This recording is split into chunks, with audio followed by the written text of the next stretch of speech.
স্বাগত। দেখছেন দিনের প্রধান খবর আর খবরের পেছনের খবর নিয়ে পর্যালোচনামূলক অনুষ্ঠান বাংলাদেশ এখন। আপনাদের সঙ্গে আছি আমি সুলতানা রহমান। আর আলোচনার জন্য স্টুডিওতে আছেন বাংলা ভিশনের বার্তা সম্পাদক মোস্তফা ফিরোজ, ভোরের কাগজের সম্পাদক শ্যামল দত্ত এবং নাগরিক সংহতির সাধারণ সম্পাদক শরীফুজ্জামান শরীফ। আপনাদের তিনজনকেই স্বাগত জানাচ্ছি। মূলত সারাদিন যে খবরগুলো আলোচনায় থাকে, শিরোনাম হয়, সেগুলো নিয়েই আমাদের প্রতিদিনকার নিয়মিত এই আয়োজন। শুরুতে একটু দেখে আসতে চাই যে খবরগুলো শিরোনাম হয়েছে। দুর্নীতির দুই মামলায় বিএনপি চেয়ারপারসন খালেদা জিয়ার অনুপস্থিতিতেই সাক্ষ্য গ্রহণ হয়েছে বিশেষ জজ আদালতে। পরবর্তী শুনানির তারিখ পড়েছে 15 জানুয়ারি। এদিকে বিএনপি চেয়ারপারসনের গুলশান কার্যালয়ে বহাল আছে পুলিশি পাহারা, গেটে ঝুলছে তালা। এই মামলার বাদী এজাহার বাদ দিয়ে তার নিজের মনের গড়া কাগজে দেখে তিনি বক্তব্য দিতেছিলেন। আমরা আপত্তি করার পরে বিজ্ঞ আদালত সে কাগজটি নিয়ে তাকে সাক্ষী দেওয়ার কথা বলেছেন। পল্টন থানায় গাড়ি পোড়ানোর মামলায় বিএনপির ভারপ্রাপ্ত মহাসচিব মির্জা ফখরুল ইসলাম আলমগীরের রিমান্ড আবেদন নাকচ করে কারাগারে পাঠিয়েছে আদালত। তাকে 10 দিনের মধ্যে জেল গেটে জিজ্ঞাসাবাদের নির্দেশ দেওয়া হয়েছে। আজকে আদালত আমাদের বক্তব্য শুনে 10 দিনের রিমান্ড নামঞ্জুর করে জেল গেটে 10 দিনের মধ্যে জিজ্ঞাসাবাদের আদেশ দিয়েছেন। বিএনপির senior vice chairman Tarique Rahman পলাতক থাকা অবস্থায় রুল নিষ্পত্তি না হওয়া পর্যন্ত তার কোনো বক্তব্য প্রিন্ট বা ইলেকট্রনিক মিডিয়ায় প্রচার করা যাবে না বলে আদেশ দিয়েছে হাইকোর্ট।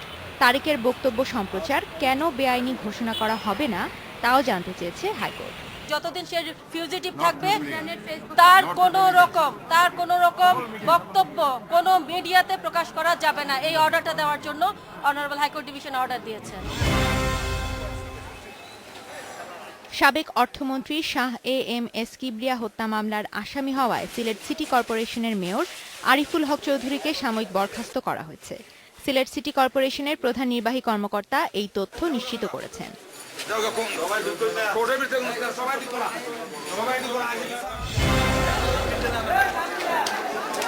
অবরোধ কেন্দ্র করে দেশের বিভিন্ন জায়গায় বিক্ষিপ্ত সহিংসতা অব্যাহত রয়েছে। সিরাজগঞ্জের উল্লাপাড়ায় অবরোধকারীদের হামলায় একজন ও নোয়াখালীর চৌমুহনীতে পুলিশের সঙ্গে সংঘর্ষে এক যুবদল ও এক শিবির কর্মী নিহত হয়েছেন। তেলবাহী ট্যাঙ্কার ডুবির ঘটনায় 1 মাস বন্ধ থাকার পর সুন্দরবনের শ্যালা নদী দিয়ে আবারও ইঞ্জিন চালিত নৌযান চলাচল শুরু হয়েছে। বেলা 3টার দিকে বাগেরহাটের শরণখোলা থেকে মালবাহী নৌযানগুলো রওনা হয় মংলার উদ্দেশ্যে। যত দ্রুত সম্ভব এই মংলা ঘষিয়াখালী নৌ রুট চালু করে মূল যে নৌপথ সেটি ব্যবহার উপযোগী করে মংলা বন্দরে যে লাইটারের জাহাজগুলো চলাচল করে সেগুলো চলাচল উপযোগী করে দিতে হবে। ব্যবসার ক্ষতি হওয়ার জন্যে আমরা সুদূর প্রসারী ক্ষতিকে বরণ করে নেব, দেশের ক্ষতি করব, এটা তো কোনো ক্রমেই ঠিক কথা নয়। আনুশকা ইমাম, ইন্ডিপেন্ডেন্ট নিউজ। আনুশকা ইমাম জানাচ্ছিলেন সারাদিনের খবরগুলো। রাজনৈতিক অঙ্গনে উত্তাপ আছে, অবরোধ চলছে। এই অবস্থায়ও একটি আমার কাছে মনে হয় একটা খুব গুরুত্বপূর্ণ খবর যে শ্যালা নদীতে আবারও নৌযান চলাচল শুরু করা দিয়েছে এবং 6 মাসের মধ্যে এই রুটটি পরিবর্তন করা হবে এমনটা বলছে। কিন্তু আপনি জানেন যে সরকার কিন্তু বলা হয়েছিল সরকারের পক্ষ থেকে যে এই শ্যালা নদীতে যখন ট্যাঙ্কার দুর্ঘটনাটি ঘটলো তারা বলেছিলেন যে জাতিসংঘ যেই সুপারিশ দেবে সে তার ভিত্তিতেই সরকার ব্যবস্থা নেবে। তাহলে জাতিসংঘ তো সুপারিশ দিয়েছিল যে এই রুটটি বন্ধ করে দেওয়ার, আবারও যখন শুরু হচ্ছে তাহলে কি এটা কি পরস্পর বিরোধী অবস্থান হলো না? একেবারেই সাংঘর্ষিক। কারণ আমি মনে করি যে শ্যালা নদীর এই দুর্ঘটনার পরে জাতিসংঘ, ইউএনডিপি সহ বিভিন্ন আন্তর্জাতিক সংস্থা যেভাবে সাড়া দেখিয়েছে, এটা সরকারকে এই উদ্যোগটা বা তাদের যে সাড়া দেওয়ার বিষয়টাকে অত্যন্ত স্বাগত জানানো উচিত ছিল। কারণ বাংলাদেশের মতন দেশের সুন্দরবনকে রক্ষা করার ব্যাপারে তাদের উদ্বেগ উৎকণ্ঠা একদম প্রথম দিন থেকে, এবং তারা একটা বড় একটা প্রতিনিধি দল পাঠিয়েছে। সুতরাং এই পরিবেশ বিপর্যয়ের প্রেক্ষিতে এই নদী সহ গোটা সুন্দরবনকে রক্ষণাবেক্ষণের ব্যাপারে জাতিসংঘের যে সুপারিশ দিয়েছে বা তারা পরিদর্শন করেছে, তার প্রেক্ষিতে তাদের যে প্রস্তাবনাগুলো, এই প্রস্তাবনাগুলোকে পুঙ্খানুপুঙ্খানুভাবে অনুসরণ করা উচিত। তা নাহলে যদি আমরা এগুলি উপেক্ষা করতে থাকি, তাহলে ভবিষ্যতে যে বিপর্যয় হবে, যার ফলে বাংলাদেশের বিস্তীর্ণ উপকূলে যে ক্ষতিটা হবে, বাংলাদেশের যে প্রাকৃতিক যে বিপর্যয় হবে, প্রাকৃতিক ভারসাম্য যেটা নষ্ট হবে, সেইগুলো সহায়তার ব্যাপারে যে আন্তর্জাতিক বিশ্বের দৃষ্টি বাংলাদেশের দিকে আছে, সেইগুলি থেকে কিন্তু বাংলাদেশ কিন্তু সেই সুবিধাগুলো পাবে না। বরং এতদিন পর্যন্ত বাংলাদেশ কিন্তু আন্তর্জাতিক বিশ্বের কাছে একটি দৃষ্টি রাখতে সমর্থ হয়েছিল যে বাংলাদেশ হচ্ছে একটা ক্ষতিগ্রস্ত দেশ এই প্রাকৃতিক বিপর্যয়ের প্রেক্ষিতে। সুতরাং সেই জায়গাটা কিন্তু নস্যাৎ হয়ে যাবে যদি আমরা তাদের সুপারিশগুলো না করি। বরং জাতিসংঘ কিন্তু যে পরিমাণ আমরা আভ্যন্তরীণভাবে যতটা ক্ষয়ক্ষতির কথা চিন্তা করেছিলাম এবং যতটা উদ্বিগ্ন হয়েছিলাম, কিন্তু সেখানে কিন্তু জাতিসংঘ অতটা উদ্বিগ্ন হয়নি। তারা বলেছে যে প্রতিকূল অবস্থায়ও বাংলাদেশ আবার প্রতিকূল পরিস্থিতিকে মোকাবেলা করার মতন প্রাকৃতিক পরিস্থিতিটা বিরাজমান। তারা বলেছে যে এই দুর্ঘটনাটি আসলে একটা ওয়েক আপ কল, একটা সতর্ক সংকেত। এক্স্যাক্টলি। তো এই প্রেক্ষিতেই তো মানে উচিত ছিল যে সরকারের একদম পুঙ্খানুপুঙ্খ তাদের বিষয়গুলো অনুসরণ করা। সেই অনুসরণ যদি না করে, তাহলে ভবিষ্যতে আমরা বড় ক্ষতি সম্মুখীন হবে, যেটি আপনাদের যে বাইটে আমরা যেটা দেখলাম একজন বিশেষজ্ঞের। জি, যে আসলে জনাব শ্যামল দত্ত, কত ক্ষতি হলে আসলে সরকারের টনক নড়বে? আমি মোস্তফা ফিরোজ, আমাদের দিবু ভাই যে কথাগুলো বললেন সেটার সাথে একমত পোষণ করে একটি বাস্তবতার নিরিখে পুরো বিষয়টাকে বিবেচনা জানাচ্ছে। আজকে প্রায় 1.5 মাসের উপর ধরে সেই একটি মাত্র চ্যানেল, শ্যালা নদীর চ্যানেল, যেটি দিয়ে মংলা বন্দরের সাথে চট্টগ্রাম এবং অন্যান্য জায়গার যোগাযোগ, সেটি বন্ধ। প্রায় 700-রও বেশি লাইটারেস জাহাজ বসে আছে। আপনি অনেক শুনলে অবাক হয়ে যাবেন। আমি আজকে একজন শ্রমিকের বক্তব্য শুনছিলাম, এমন এমন জায়গায় জাহাজগুলো বসে আছে 1 মাস 1.5 মাস যাবত, সেখানে একটা বাজার করার মতো আশেপাশে দোকান পর্যন্ত নেই। মানবেতর জীবনযাপন করছে এই শ্রমিকরা, লাইটার্স জাহাজের শ্রমিকরা, প্রায় 10,000-এর মতো শ্রমিক 700 জাহাজে। আপনি সমস্ত বাংলা বন্দর অলমোস্ট কলাপস করে গেছে, কোনো জাহাজ ভিড়ে নাই আজকে। এখন আপনার যদি চ্যানেল হয় মাত্র একটা, তাহলে হোয়াট ইউ শুড ডু?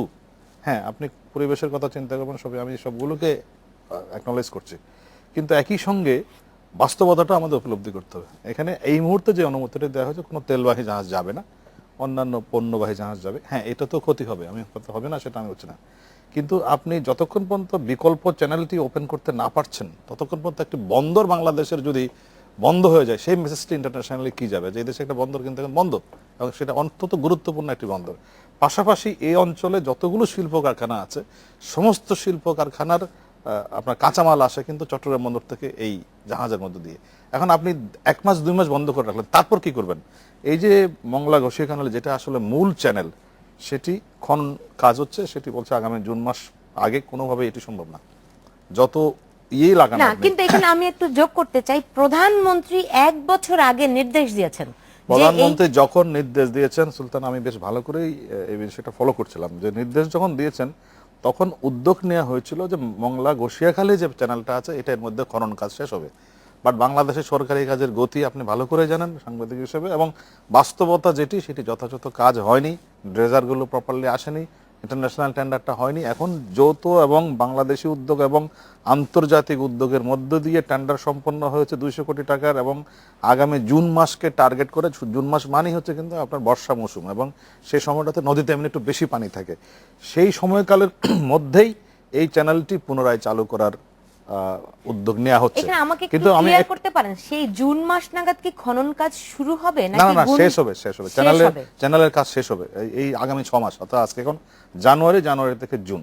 এখন আপনি বলতে পারেন যে আমি আমার এখন এই মুহূর্তে বন্ধ রাখবো, তাতে পুরোপুরি বন্ধ করে দিলে যে অর্থনীতিতে যে প্রভাবটা পড়বে, এটার জন্য আপনাকে প্রস্তুত থাকতে হবে। বিশ্বের সমস্ত দেশ, যত ইউএন বলেন আর যাই বলেন, সমস্ত দেশ সিদ্ধান্ত নেয় তার নিজের স্বার্থের কথা বিবেচনা করে। আজকে বিশ্ব পরিবেশ সম্মেলনে একটি সিদ্ধান্ত এই উন্নত দেশগুলো নিচ্ছে না, তাদের কার্বন নিঃসরণের মাত্রা কমিয়ে আনার জন্য। কিয়োটো প্রটোকলের চুক্তিতে কেউ সই করছে না, কারণ তারা বলছে আমার আগে উন্নয়ন প্রায়োরিটি, আমি কার্বন নিঃসরণ কমিয়ে আমি আমার গাড়ির ফ্যাক্টরি বন্ধ করে দিতে পারবো না।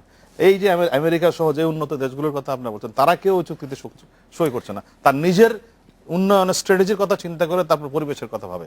না কিন্তু এই মানে যেই মনে করেন 6 মাসের যে সিদ্ধান্তটি নেওয়া হলো, এটা আলটিমেটলি 6 মাস পরে যে সত্যি ইমপ্লিমেন্ট হবে সেটা আমি নিশ্চয়তা আপনার সাথে 100% একমত, সেটা আমার এই নিশ্চয়তা নিশ্চয়তা কে দিবে? আমারও নাই, কিন্তু আপনি এই মুহূর্তে কি 7000 জাহাজ বা এই জাহাজগুলোকে বন্ধ করে রাখবেন? না, বন্ধ করে আপনি কি রাখা মিল সম্ভব কলকারখানা কিনা, আসলে এই দুর্ঘটনা আরেকটি বড় দুর্ঘটনা ঘটলে আমাদের কোনো ব্যবস্থাপনা আছে কিনা ক্ষতি ওটার কমিয়ে উপরে আনার? জোর এই দিই। বিষয়গুলি আমি নিয়ে ওটার ফিরবো, উপরে- এই আমি বিষয়গুলি ওটার নিয়ে উপরে ফিরবো। জোর দিই। তার আগে নিচ্ছি মাত্র 40 সেকেন্ডের একটি বিরতি।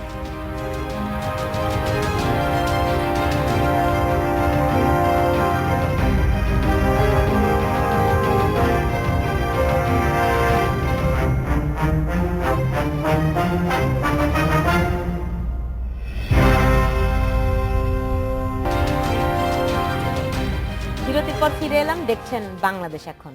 জনাব শরীফুজ্জামান, আপনার আমি কাছে একটু সুলতান, ফিরতে আমি চাই। একটু না করলে ভুল বুঝবে লোকে আমাকে, আচ্ছা, কারণ বলেন, আপনি জি, বলছিলেন জি, যে জি, পরিবেশের ব্যাপারটা কি দেখা, অবশ্যই সচেতনভাবে এই জাহাজ চলার যেমন জরুরি, একই সঙ্গে পরিবেশের দিকটা বিবেচনা করা জরুরি।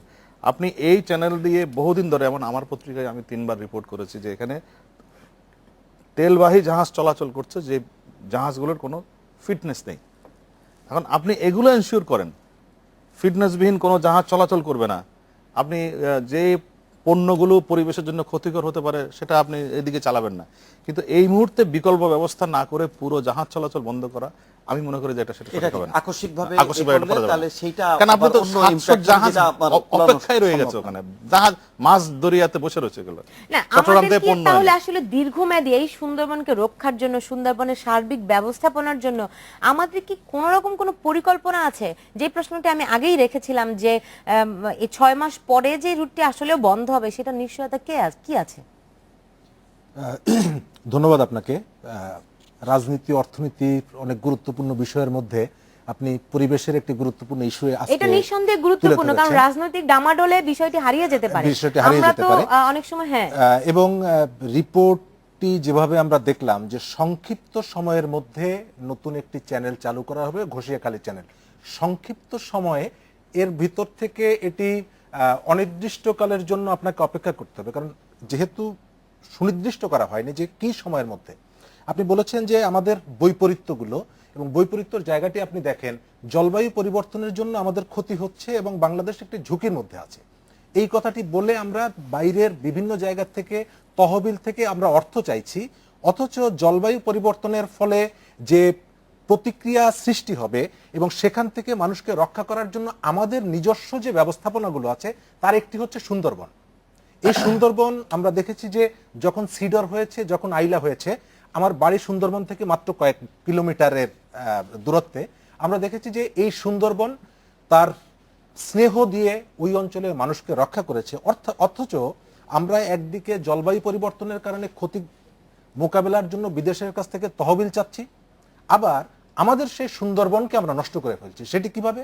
সেটি হচ্ছে যে আপনি আজকেও পত্রিকায় দেখেছেন যে মাননীয় প্রধানমন্ত্রী এই রুটটি বন্ধের জন্য বলেছেন, আবার নৌ পরিবহন মন্ত্রণালয় সেই কাজটি তারা করেনি। অর্থাৎ সরকারের মধ্যে একজনে এক ধরনের সিদ্ধান্ত নিচ্ছে, আরেকজন তার বিপরীত ধরনের সিদ্ধান্ত নিচ্ছে, সমন্বয়হীনতা। তার অর্থ হচ্ছে যে আমাদের এখানে যে আইন, আমাদের এখানে নির্দেশ, হ্যাঁ প্রত্যেকটি বিষয়ের জন্য আমাদেরকে